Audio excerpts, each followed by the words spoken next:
3, 2. Hey, everybody, it's Ron Johnson, and this is Locked On Sports Minnesota, and it's Friday. I lost my voice last night. It's crazy. The atmosphere of the stadium was crazy. The Vikings draft. Now, everybody was giving speculation about the draft, and I want everybody to kind of understand where we all were coming from. I'm Ron Johnson. This is Julia Daniels. That's Sam Ekstrom, and that's Reggie Wilson. Those two are from Care 11, and Sam, he does it all. But again, I'm Ron Johnson. This is Locked On Sports Minnesota, and it's Friday. So you know what that means? It's Friday. Yeah. It's Saturday, Sunday. What? Well, yep, it's Friday. And then we got Saturday, and then we're going to have a Sunday. And you know what that means? That's one step closer to having all the Vikings draft picks in the building, figuring out what the season is going to look like, figuring out what's next. But with all this stuff going on, I mean, Minnesota just won the NFL draft, in my opinion, for Minnesota fans. But they're still like the Timberwolves. They're still the Suns. There's so much. There's the Twins. There's so many sports going on right now. But the NFL definitely, from my perspective, stole the weekend so far. But you know what? Let's get locked in on this show. What you got for us, Julia? We're talking about my guy, Dallas Turner, coming up north. I'm going to give him a big roll tide today. And I'm not losing sight of the NBA playoffs. Timberwolves trying to take a stranglehold in the series tonight in Phoenix. Can they get it done? Look, man, I got 2 words. Nas Reed. I thought you were going to say 6 man. And I was like, oh, that's also 2 words. But hey, I like yours too. Either way. That's what and I'm Ron said. Johnson. And I'm Ron Johnson. And I got to talk about it. I'm from Detroit. I played in Chicago. We got a Chicagoan that went to IMG, that went to Michigan, that's now in Minnesota. What up, though? Tom Brady-ish. Because Tom Brady, what up, though? I like that. Because Tom Brady, Reggie, you just made me want to go back home, man. I appreciate you. But we got maybe a guy with a little bit of Tom Brady in his blood, super athletic, sneaky good. We're going to talk about that and much more coming up next on the Roundtable. Whatever everybody know. Today's episode is brought to you by Monopoly Go, my favorite game. Like Monopoly is like a game I like. I don't care how old you are. I don't care who you are. I'm going to beat you. If I have Boardwalk and you're my daughter and you land on Boardwalk, pay me. I don't care. I really don't. Like you're going to learn today. Stop landing on my property. But you can download Monopoly Go. It's a new change on this game. I have to admit it. I'm very competitive. I can't lie. I'm sorry. But as a big fan of Monopoly Go, just know that the mobile hit, you can take it anywhere you want to go. It's very different on your phone. It's very different on your iPad. But you can do it on the plane, you can do it on the train, and you can do it in a taxi cab. But with Monopoly Go, you can download it now for free on the app market. You can steal property, you can take money, and you can be an absolute mogul. But make sure you download Monopoly Go on whatever app market you use and have fun. And remember, feel free to like screenshot your bankroll and show your friends. Show me. I'm willing to take your bankroll. I love the game myself. Make sure you guys download it as Monopoly Go. Well, it's time to jump into the show, people.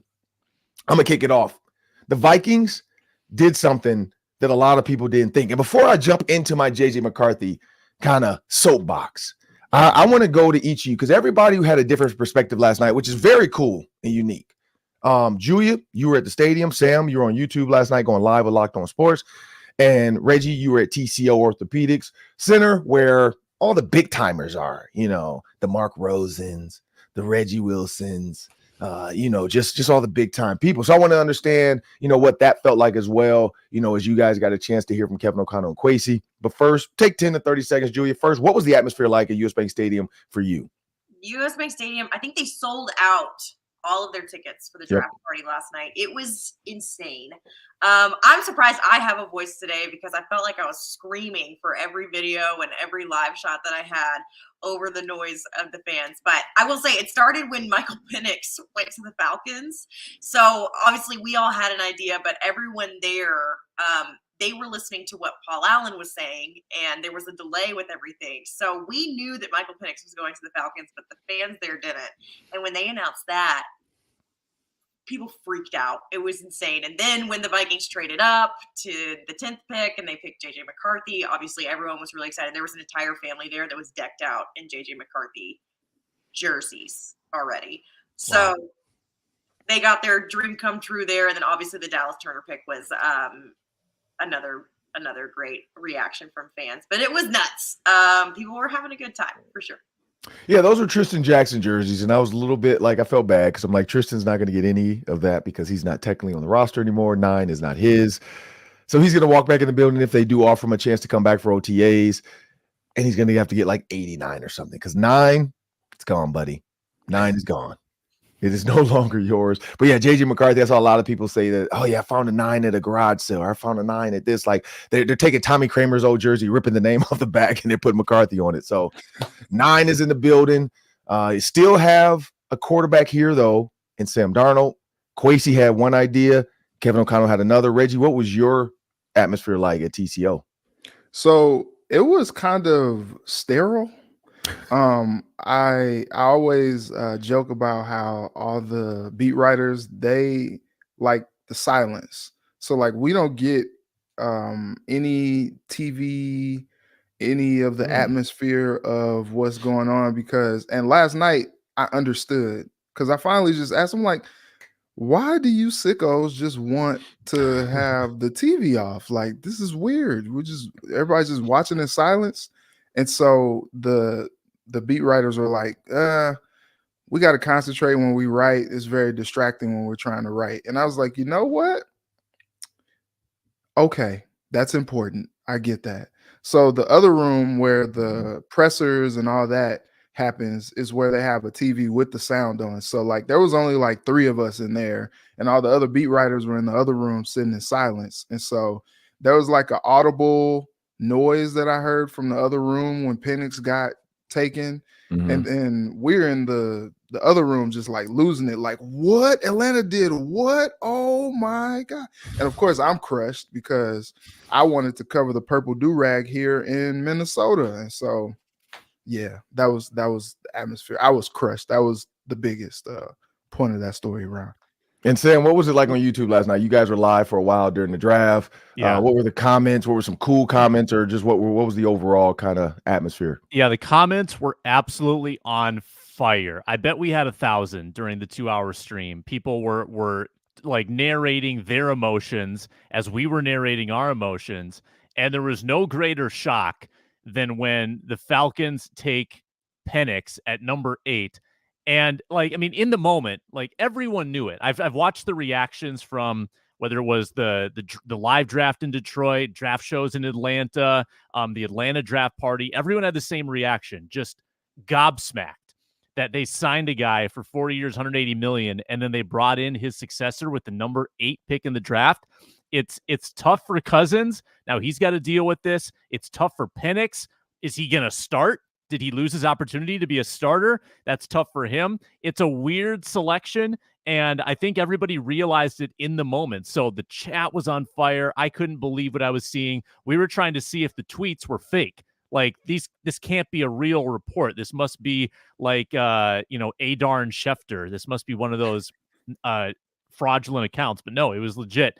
So I couldn't believe what I was seeing. Stunned by that more than anything the Vikings did. And then Sam, secondly, I mean, like I went live with you guys. We weren't expecting anything special to happen. I was just going live with you guys just to kind of give my, take on the pick, getting JJ McCarthy, kind of standing on business, as they would say, as the kids say. I pulled up some receipts, as the kids say. 10-7-23. I had to go back to it live on the Gophers game day live show. I talked about JJ McCarthy. I praised JJ McCarthy. I mentioned Kwesi being at TCF Bank Stadium or Huntington Bank Stadium now. And I just kind of said I could see him fitting in Kevin O'Connell's system. At that moment in October, early in the Big Ten season, nobody thought I was right. Everybody's like, oh, you're an idiot, or he's not that good, or he's not. Now you guys want to leverage your houses for him. And so I just want to say I'm not petty, but I was right. But Sam, when I jumped on, something else happened. There was another trade. The Vikings leveraged more of their future, which they only have next year in 2025, a first-round pick and 2 5ths. That's it. They have 3 picks next year. So we might have the easiest draft next year unless Kwesi does some magic and leverage 2027, 28, 29. If I were him, I'd be like, hey, you can have my 2050 first-round pick because I won't be here. So, like, give me your first now. But when you think about that, Sam, they moved up to 17 while we were live. They draft Dallas Turner, which I kind of knew already. And so because I could see our Vikings quote unquote messages about what was about to happen. Mm-hmm. And so I told you guys, like, hey, let's get the crowd reaction. And we got the crowd reaction. What was that like with the comments of people seeing TCF Bank or US Bank Stadium who aren't able to be there, but see the atmosphere, see the crowd, see the people like hugging and kissing like the New Year's ball just dropped? Like, what was that like? Yeah, that was my favorite part of the show because it was so spontaneous. Like we didn't expect that to happen. And so I thought the Vikings, honestly, Ron, were going to trade back to like 31, get like a 3rd round pick. I thought we were going to be on the air for another hour, and instead they get aggressive. They move up. Some people had Dallas Turner as the top defensive player in the draft, so this is not a small deal. They go up, they pay a big price, but they go up, they get him. And to see the reaction that you provided, Ron, there with the streamers, the confetti, the pyrotechnics, the boom, boom, boom, boom, boom, that was pretty awesome. That got goosebumps going a little bit. And shout out, woo, that's my voice. I went to puberty real quick. Shout out to the tripod, because the ability for me to be able to raise it and get a perfect steady shot, I was like, I didn't realize how cool it, because if that was my hand, it probably would have been turning. So like the tripod was super sturdy, super stable. And then we had Julia join us on the live show as well. And so that was fun, really, because she kept coming over there like, are you done yet? What are you doing? Are you done yet? And so I was like, I was like, just come in the shot. And all of a sudden she pops in and everybody's like, oh, what is going on at the stadium? So it was definitely a fun night, very spontaneous night. I did hear, I don't know if you guys saw this on Twitter, that there was some extracurricular activities in one of the bathrooms at the stadium, a la Gophers Iowa game, Iowa lady Gopher fan type of stuff, where they got kicked out. I don't know where you're going with this, Ron. Yeah. You didn't see Luke Braun's tweet? No. Oh, you got to go to Luke Braun's tweet. Like, All Luke Braun is like saying, Ron, what happened? And I was like, I have no idea. And then everybody started commenting who was at the stadium. So yeah, there were some extracurricular activities between a young man and a young woman in one of the bathrooms, I guess. Oh, JJ McCarthy, Ron. JJ McCarthy, what's your thoughts? So just saying, like, I don't know if that was true, or if that was just like Luke Braun tinfoil hat and then getting all the creeps out of Twitter. But yeah, I was told I missed a show, and I'm like, what? I'm like, what in the heck was going on? I'm like, I was working. We did not see that because we don't go to like the public bathroom area.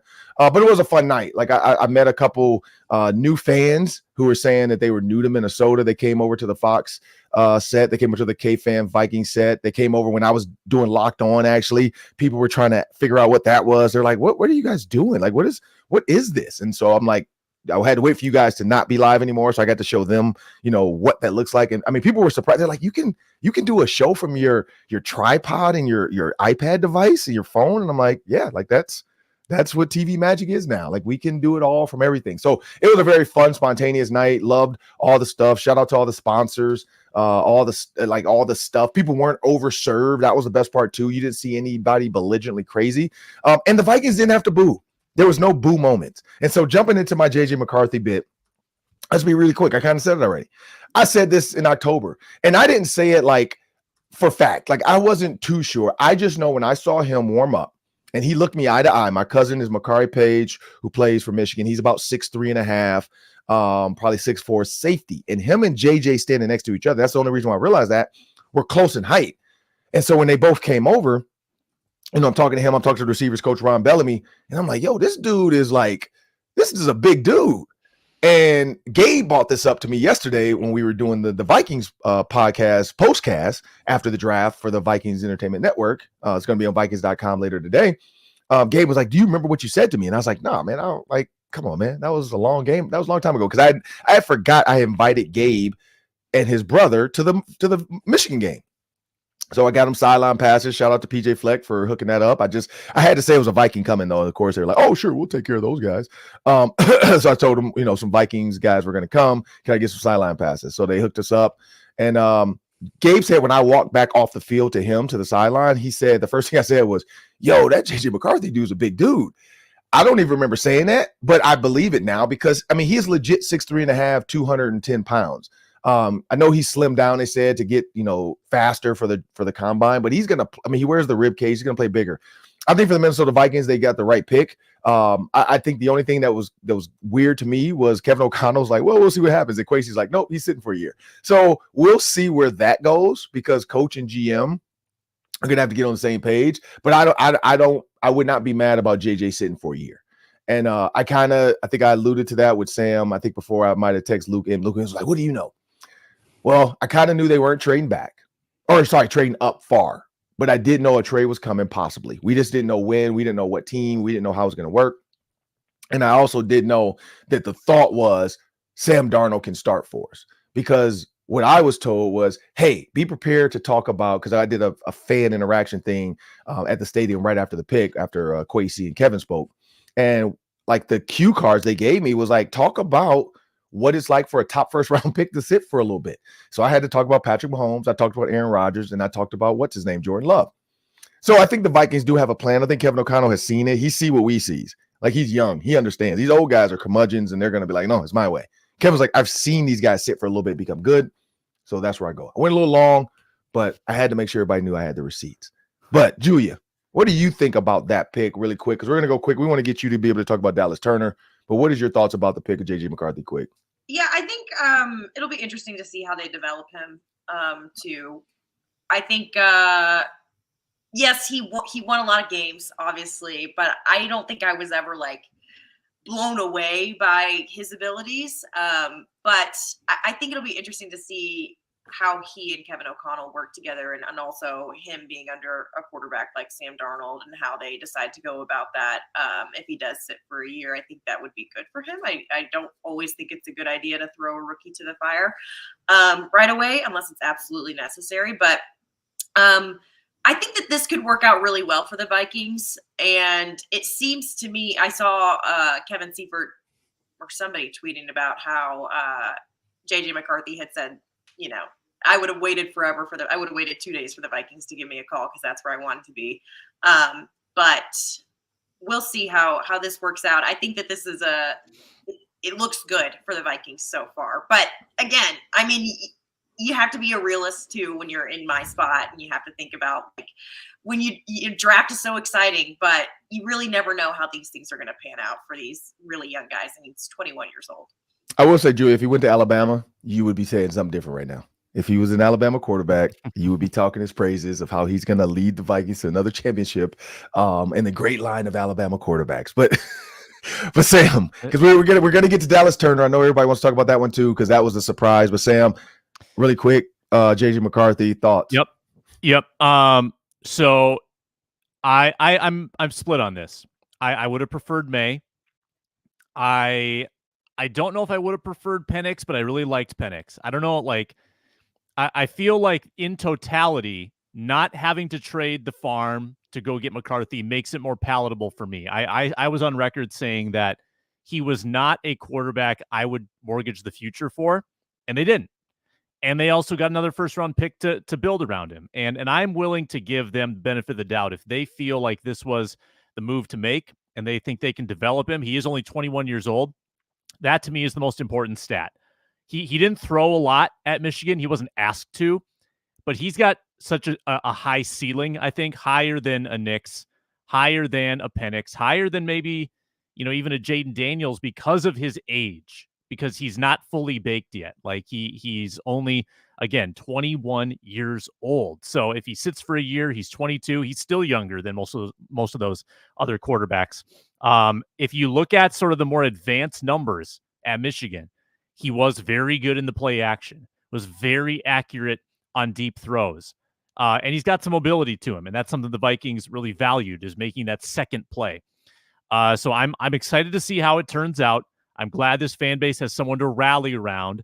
JJ to JJ connection is going to be electric. So I'm excited to see how this plays out. I'm not fully sold. I think they wanted to trade up for May, but I think that this is a good alternative. Reggie. Yeah, so I was able to ask the first question at the presser yesterday with Kwesi, and I just point blank asked, like, hey, was McCarthy your guy all along? And Kwesi was like, well, I think that's a difficult answer to make. And I'm like, you can stop right there, brother. You can stop right there. I know what it is. I just wanted to know if you were going to keep it real with me on what he usually keeps it real. So, what's interesting about it is when the pick was made, Daniel Jeremiah, we were watching the NFL Network feed, and Daniel Jeremiah, his pro comparison is Alex Smith. And I was just like, and Alex Smith was a good quarterback. I think he became better once he was under Harbaugh's tutelage, and then ultimately going to Kansas City and playing for Andy Reid. And so, like, I guess you could be worse than Alex Smith, but when you think Alex Smith, you think like Sam Bradford, you think, game manager. And I don't know that you take a guy in the top 10 who you see as a game manager. I don't know. I think I'm a little kind of skeptical. Maybe wait and see is the best way to describe that. Just to see how he can develop. I do think that he came to a great spot and a great situation with the weapons that he has, and they do have Sam Darnold there, so there's no rush to get him on the field right away. And so that's going to be helpful because as we saw, like the KOC offense is pretty complex. And, I think he had reservations about putting Jaren Hall out there so fast because there is just a lot to manage. But McCarthy, having played under Harbaugh, I think they feel like they can coach him up and he can take well to coaching and eventually be a player that they can win with. But, you look at some of the things, like they had like his stats on the screen or like his next gen stats on the screen, and it was just like 80s across the board. There was nothing that it was like awareness. It was like watching his Madden rating all across the board. It was like 88 this, 84 this, and it's just like, okay, like it's solid, but nothing really jumps out of the screen. And I think what was interesting was, and I agree with you, Sam, once they saw that Michael Penix was off the board, it was like, oh shoot, okay, all right. And Kwesi was like, oh, I can't mess this up. There's only 2 of these dudes left that people have first round grades on, so let me trade up and get the guy that we prefer. And he was able to salvage that because at first it looked like it was going chalk, and maybe he would have had his pick between Penix or McCarthy. And I still wish that we would have got that scenario so that we could have seen what the Vikings were going to do. Did they prefer Penix or did they prefer McCarthy? We'll never know now, and they'll never say on record anyway. Yeah, and so for Sam, I mean, the one quick question, Sam, you wanted May. Would you been okay with them getting rid of basically a lot of their future? Because that first round pick next year they wouldn't have had. And so next year they would have only had I think 2/5 and a 4th or something like that, or 2/4 and 2/5. So would you been okay with that as well? They would have had to give up 2026 and 2025's first round pick to get up to 3 to go get Drake May. Yeah, I mean, I want to see the price to know like what I'm really agreeing to, but I went into this expecting them to give up 11 and 23 and then 1 additional first round pick. The fact that they didn't do that, like that makes the McCarthy pick better to me. So I think that helps even the playing field. I did like May a little bit more as a player. I think that the connection with Josh McCown was really cool. Not that means everything. But the fact that they were able to add another piece on defense plus keep next year's first round pick, I think like it does make it better for me. It honestly does. And they didn't reach for a guy who I don't think I would have reached for. So they kind of followed the principles that I would have followed as well. So I'm not hating on it. I'm more of a wait and see mode. I believe in the coaching staff. Because one thing I will say, the scouts I talked to, and I talked to Pete Bursis last night as well. I talked to one of the Vikings coaches as well. The one thing they said to keep an eye on, because we're doing a bunch of stuff today. I'm headed over to the Vikings facility now to shoot a show later today. We're doing some on the radio and a little bit as well. And so the one thing I keep getting in these messages, which some of these messages are ridiculous. Somebody told me to keep my shirt on. And the reason for that is last year I did a deal and I took my shirt off. So I've been going to the gym, not going to lie. So I told them there's no promises. I'm going to keep my shirt on today. it just comes. It just hits me, and I'm like, I got to celebrate. And I do the soccer celebration. I take my shirt off. It's funny. So I can't promise you I'm not taking my shirt off today. But yeah, people sent me, some people in this text thread are hilarious. But I will say, somebody reminded me of this one. When you watch his play actions to Roman Wilson, he has the ability to turn his back completely to a defense. Now, in the NFL, it's a little different because some of the DNs are faster, but he's trusting his line. He's trusting the play call to turn his back so far to the defense that they don't realize it's play action. And then he flips his head quick and he figures out where he's got to go. Like, he can flip his head quick and he can recognize the defense fast. He processes information fast. And they say that's the one thing Kevin O'Connell loved about him, is that his ability to process information fast, because, and I hate to say it, we all heard the Cam Jordan comment. He's like, there's fast decisions, there's slow, fast decisions, and there's fast, slow decisions. He was like, in the slow decisions, they might get you paid, but we call those Kirk Cousins. Like, a lot of people always try to say Kirk Cousins didn't sometimes process fast enough, and he was always taking the sure thing. Like, I'm going to take the drop off. I'm going to make sure I get this. Now, we do know he made some Buffalo Bills throws. He made some big time throws before Adam Thielen. He can do that, but that was always kind of the knock on Kirk, is that he wasn't willing sometimes to make some of these throws. They're saying JJ McCarthy can do it. He can fit in tight windows. Of course, there's Ahmad Hicks. You know, I work with him. He knocks some of the throws. He's saying, like, look at this throw. The linebackers in the NFL are going to be a lot faster. You can't throw it up the seam like that. You got to lead the tight end a little bit more. He'll learn that. And so that's why Kevin O'Connell, I think, fell in love with him. He said he wanted to be a Viking this whole time. Harbaugh said as well, which I don't think Harbaugh has a reason to lie on the Vikings, because they didn't hire him. He could literally torpedo anything the Vikings do, but he's like, no, JJ told me he wanted to go to Minnesota. It's the best situation for him, and I'm glad he landed there. So for his own coach to even say that, I feel like the Vikings hit a home run. The one thing about Drake May that people started to do, Dan Orlovsky broke it down. Some of his throws are not accurate.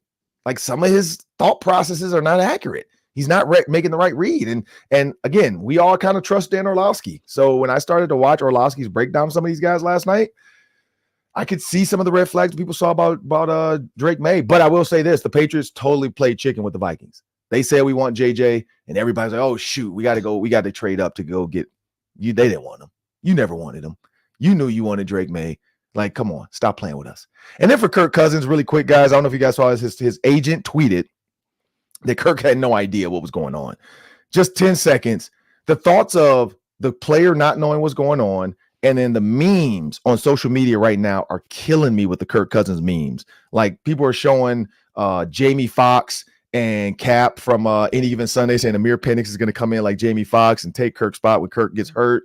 Amir Penix? Or Michael Penix. Man, why do I keep doing that? Amir Penix, by the way, people, for those on YouTube watching, Amir Penix was a running back for the Minnesota Gophers. And so that's the name in my head when I think Penix. So I apologize. You're probably going to get that a lot this season, even when we're talking about, because the Falcons are coming to town to play the Vikings. So I'm going to say it on TV too. Like, I'm just going to do it. I know I am. So I got Michael Penix. So I gotta say that though. But yeah, a lot of the memes are killing it. Somebody's like somebody said that was Kirk Cousins when the pick was made. I'm loving that. But just really quick, do you see any value, Reggie, of his agent tweeting that out, that they were surprised? No, I don't. I think that just like creates strife like from the get-go. And, you know, I don't know that Kirk really likes the whole idea of competition, but look, man, you're getting older, and obviously they're thinking about the future while they're in the present. So like, sometimes you're just going to have to go, like they said, it's your team. So just enjoy that fact, but help the young guy come in there and do what he has to do, because eventually he's going to be your successor. I know you want to retire a Falcon, as you said, but you know, I just don't. He can still retire a Falcon. Yeah. I just don't understand the public part of that. Don't crush a kid on draft day. Like, this is the biggest moment of his life up to this point, and now you're putting some vitriol out there for what are you probably trying to send a message to the Falcons, but just think about what that does to Penix when he sees and hears that. Yeah. And one of the comments I saw was one of the fans on the chat said JJ McCarthy is Tom Brady plus mobility. I like that. I'm not saying he's Tom Brady. I'm not going to go that far just yet, but he is mobile. So I get where the viewers gets that. He is mobile. He's way more mobile than Tom Brady. But we got to talk about Dallas Turner, because that was the most surprising move as well for the Vikings. Everybody had him as the number one defensive player, defensive edge rusher, and then just defensive overall terror on the defense, and he ended up dropping to the Vikings. So we'll talk about that because Julia, we know she loves her Alabama guys. She's a Southern gal, and so we got to talk about a Southern player that the Vikings just got, but we'll do that all after a word from our sponsors. We're presented today by Monopoly Go. I got to tell you a big announcement. I've been tracking the leaderboards every day, keeping my eyes on the scores, putting my heart into the process, and I'm pumped to announce that I am on top of the leaderboard. I'm obviously talking about Monopoly Go. You've heard of it. Downloaded over 150 million times. A great mobile twist on classic Monopoly that you can play anywhere, anytime. You explore hundreds of Monopoly boards from Vegas to Camelot to the moon, all while raking in a huge fortune. Charge rent on the iconic properties, charge your friends rent, and take all their money and pull off some bank heists and take wrecking balls to their landmarks. It is the best version of Monopoly. I'm telling you, I love the leaderboards. I love talking smack to my buddies when I'm leading. I'm the top tycoon.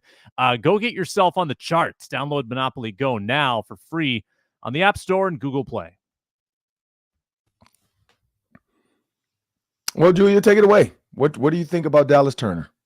What do I think about Dallas Turner? Dallas Turner is a monster. I am so excited for him to be a Minnesota Viking, and that I get to cover him as a Minnesota Viking. My favorite thing during the season this year, well, before the season started at SEC Media Days, somebody asked him something along the lines of what his style of game is, and he said joyless murder ball. And I would scroll through TikTok and I would scroll through Twitter all this year during the football season, and there would be these Tennessee fan accounts and these Auburn fan accounts and these Texas fan accounts that would tweet these compilations of these are terrible, dirty hits and this, that, and the other. And it was all just Dallas Turner, just demolishing guys. SEC Defensive Player of the Year. This is such a steal for the Vikings because I think he was supposed to go like top 8 last night. So Defensive Player of the Year, some of his stats from the season. He started all 14 games, 53 tackles, 28 solo, 11 sacks. He led the team with 11 sacks, 14 and a half tackles for loss, 2 forced fumbles, and 13 quarterback hits. I think this is going to be an exciting rookie to watch this year. I will say, I do think they are going to have to reel him in a little bit, or he's going to rack up a lot of fines. But I'm excited. We didn't have any Alabama guys in the locker room last year. So also I think this is the first round Alabama pick the Vikings have had since like the 90s or something like that. So very exciting stuff. I think this is a huge steal. I think it'll be so fun to see how he fits into the Brian Flores defense. I know he'll just be a rookie, but this is, when you don't have Daniil, DJ Wanham, or Marcus Davenport anymore, there's a lot of going to be more opportunity for him headed into this year. So I think it's a steal for the Vikings, and I am so excited to see what they do with him and so excited to tell him roll tide. Yeah, so we're gonna hit a lot of roll tide, I'm pretty sure, but we know Alabama's teams have had some great defensive players. They have NFL style players. Nick Saban is one of the greatest, if not the greatest college coach to ever grace this earth. He's up there with Schembechler and all the big names, even pro names. I mean, like Nick Saban is football, and so that's one thing I can give him credit for that. Reggie, when you hear Dallas Turner, they were able to move up again. Like you said, you thought you guys were going to be there for a while, and then all of a sudden the Vikings make another like kind of crazy, like, oh, let's jump up to 17, because we saw that they were on the clock on Twitter, because Adam Schefter, of course, I don't know how he gets this stuff.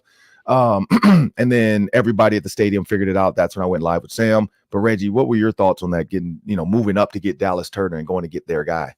Hey man, that was Kwesi, man. He talked about it afterwards, just like, look, when I'm like up late at night or later down the line in my thoughts, and I'm like, dang, but we lost out on 2/5. He's just like, yeah, like I'm not about to be upset about losing 2/5 in the future just because like we were able to get a guy who we thought could be a instant impact player for us. So I think he weighed the risk and was just like, yeah.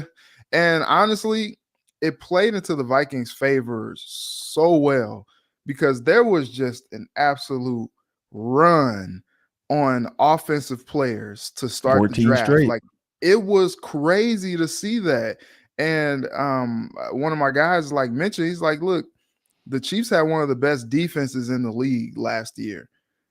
You know, defense still wins championships, but offense is just so much sexier, you know? So like a lot of players who play offense, they were able to benefit from that draft last night. And the Vikings were able to benefit from the fact that no defensive player was taken early. So at 17, they're like, oh, dang, like all the really good players, or, you know, the Colts drafted the kid from UCLA, and they were like, oh, well, I mean, all the players are still on the board. Like, okay, yeah, let's go up and get this dude. And I think they got one of the best defensive players in all the draft. And I just think, you know, he's a game wrecker.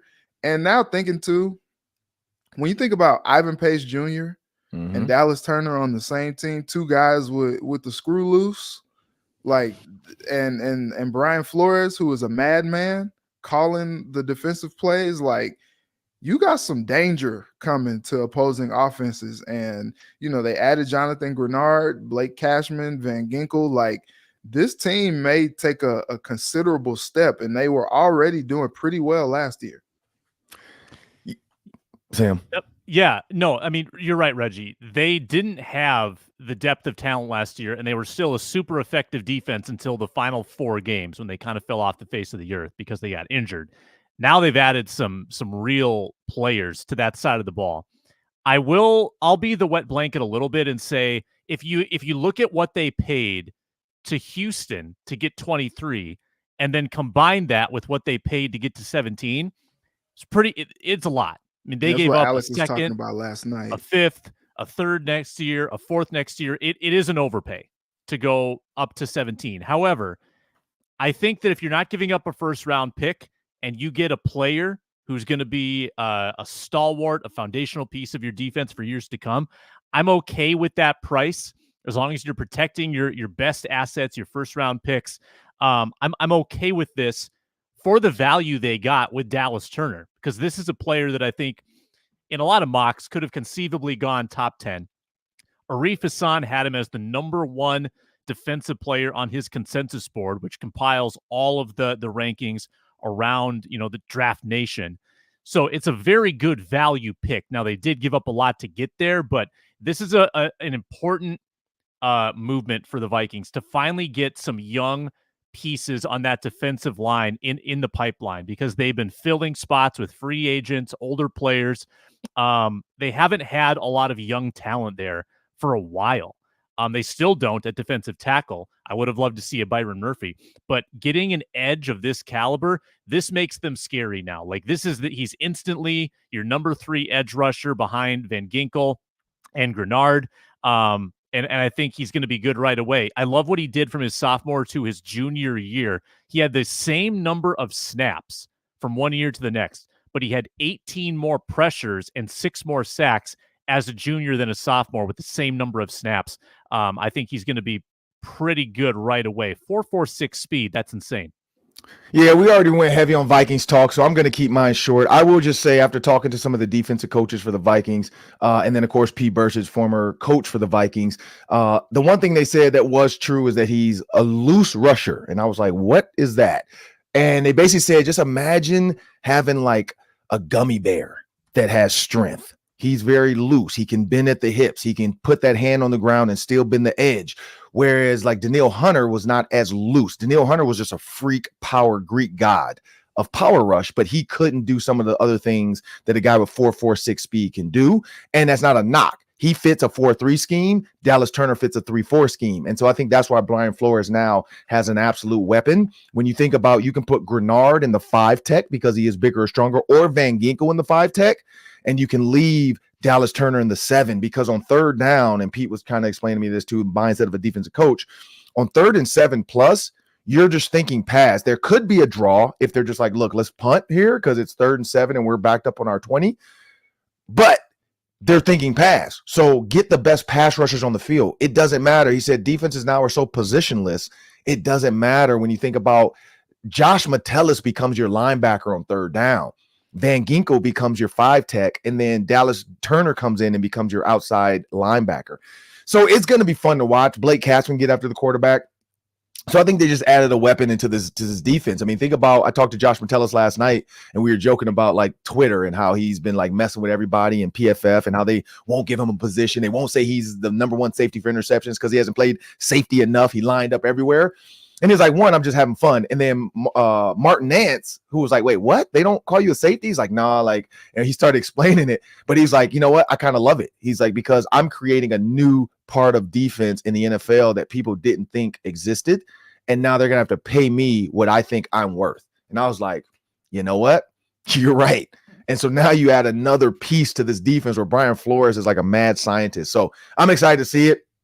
But we got to jump over to basketball. We had a lot of Vikings talk. Please stick around with us for a while, people. This next 2 weeks, we're going to be heavy football. And next week, I mean, I do have Blake Cashman joining us, former Texan, now Viking, former Gopher. He's going to talk about his draft experience. And he texted me last night. He said, man, I saw you on TV and just realized you never text me back. I was like, my bad. And so now we do have Blake Cashman locked in. I apologize for that, Blake. I apologize, Sam Ekstrom, because Sam told me like, hey, we can get him anytime. I never sent that text. So I do apologize, but we do have Blake Cashman. I did want to publicly say that. I'm sorry, Blake. Please tweet to Blake and say Ron is sorry, people, if you're on the chat. But he's going to join us next week to talk about his draft experience, but also his defense got better. He's going to be the captain of the ship. Speaking of captain, that's why I'm wearing my Captain America shirt. So I feel like we have some captains on defense. We now have a potential future captain on offense, but we got to jump into this Wolves talk because they might end this in 4. I don't know if you guys remember that Suns dude that did this and got famous a while back. I don't know if there's a Vikings Timberwolves fan out there that wants to get famous and do this and create a bobblehead for yourself, but it could be Wolves in 4. But we'll do that after a read from our sponsors. If you want to get in on that Wolves-Suns action tonight, the Wolves are underdogs. You can get plus money, like 146 last I saw, on the Wolves in Phoenix tonight in Game 3. You've got NBA playoffs, NHL playoffs, baseball in full swing. It's all at FanDuel, the place to bet every game. And new customers get $150 in bonus bets guaranteed. $150, win or lose. Bet on slap shots, home runs, and slam dunks. It's all in an app that is safe, secure, and easy to use. What are you waiting for? Visit FanDuel.com/lockedon today. Make your first bet an automatic W. FanDuel, America's #1 sportsbook. Before we jump into the Wolves, because I want to talk about the Wolves winning at the end, let's go with Reggie. Give me your 6th man in the year conversation with Naz Reid. What happened there? People, I don't even know if people knew because it was so secretive.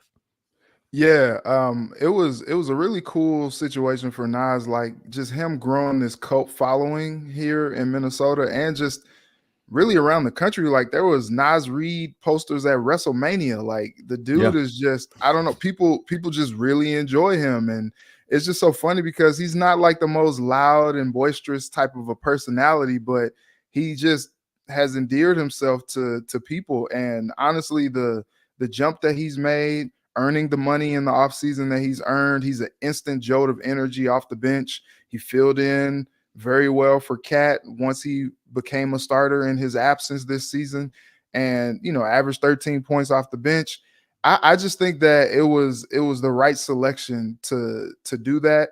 Just barely edged out Malik Monk, which Malik has had his own story turning around his career, which is impressive. Former Laker. And so I think Naz Reid has really, really kind of improved his game to the point where, he could be considered, for starter. Like a lot of people are like maybe trying to rationalize moving on from Cat just because like Naz is there. But when you are a 6th man, it proves that you have a whole lot more value to your team. So shout out to Nas, good on him, and I think he was the right choice. I will say, let me just add this. I went to get a couple of draft day donuts yesterday, very close to my house, and that donut shop is right next to the pizza shop that has the sign out front, honk if you love Naz Reid. And I heard a couple honks yesterday to honor the 6th man award. That was pretty cool. Julia, 6th man, quick. Yeah, I think the Wolves saw the work that he put in the season before this one, or the off season before this one, and they invested in him. I think they made the right choice, and everything Reggie said is right. The guy's pretty quiet, but when he's out there on the floor, he lets his game speak for himself. I think he takes direction well, and he adjusts well, and he does whatever they ask him to do, and it's worked out for him. Well, after watching Jaden McDaniels and Naz Reid together, I see why last season went to heck after they got hurt. I will say Jaden McDaniels' ability to punch a wall, Devin Booker better watch out, because that next push might not be a push. It's going to be a punch, and he's taken a wall down before. But we got to talk about this Timberwolves-Suns matchup coming up. It's going to be an exciting weekend. I cannot wait to watch some basketball. Sam, what you got for us? Yeah, I've been trying to not get caught too far into the euphoria of the first two wins at Target Center, because I mean, look at what happened last night. The Sixers were demoralized in New York, and then they went and got a pretty comfortable win in Game 3. The Magic were non-existent in Cleveland, and they go and they beat the Cavaliers by like 40 last night. So things change when you go to the other places built, the other team's building. So I'm going very cautious tonight. I expect Phoenix to put up some sort of fight. If the Wolves win this, it's house money. I do expect them to get one of the two games in Phoenix. I think tonight is less likely, but if they defend like they did in Minnesota, they could sweep the Suns. I think that they split these next two games in Phoenix. Julia. Yeah, I think so too. I think they lose tonight, they win on Sunday. Ooh, Reggie. So I said on the basketball party, I think that Phoenix gets at least one of the two, and they probably close out in Game 5. Well, for me, I think the Suns. I said the same thing. I said 5. I think it'd be funner too to win at home. Like close out at home. Like let the fans celebrate with you. Let A-Rod and Lori look weird staring at Glenn Taylor. They don't know. Like as the kids walk off the court, they don't know who to hug. Like, do we go hug mom or do we go hug dad? Like it feels like a weird divorce in some of the social media videos. Like because Glenn Taylor doesn't do social media. So like you can see A-Rod like trying to hit play, like, hey man, you see me over here? Like, oh, I didn't know if I was supposed to speak to you. Like mom's over there and she doesn't want me to say anything. So all right, let me hug you real quick. All right, let me get out of here. Like I just wonder that. And also I wonder, is Glenn Taylor mad that J-Lo is not a part of this anymore?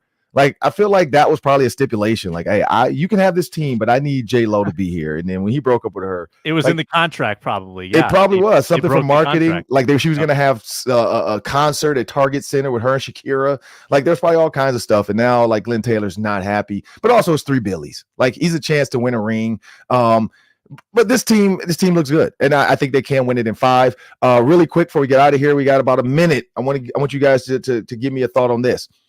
For the Timberwolves now, seeing the way they played against the Suns, if they do win in 5, do you give them a chance to go to do you think now they figured out how to beat? Because the formula for the Suns feels like a formula to beat Jokic. Do you feel like they now maybe have a formula? Yeah. See, I don't know if you're going to me, but I'll talk. Yeah. I don't know if Jokic is like the Suns. I don't think the Sun, like Nurkic is their big, and he's not very good. I think that it's a different beast to beat the Nuggets. They're pretty dialed in right now. I don't know if the Wolves are going to be favored, but I think they're going to give the Nuggets everything they've got. I still would probably go Denver, though. Julia. Yeah, I'd still go Denver, too. It's smaller. Wow. Yeah, it's definitely a different game. Reggie. After the win over the Lakers last night, Jokic said, winning is a lifestyle for us. That team is downhill. That team is dangerous, man. They are. It's tough. The Wolves are going to have to play like they played in games 1 and 2 against the Nuggets every night, and I just don't know how sustainable that is. Well, that'll do it for us today on the Roundtable. It's been a beautiful Friday. It's rainy, but it's still beautiful. We're alive. We're awake. God created a great day for us. Go enjoy it, people. Enjoy your weekend. Watch some Wolves basketball. This is Locked On Sports Minnesota. I'm Ron Johnson, and I want you guys to have a great one. Remember, tell a friend we're here. Please subscribe on YouTube, and you can get our channel 24/7, all the sports you're looking for. Have a great one.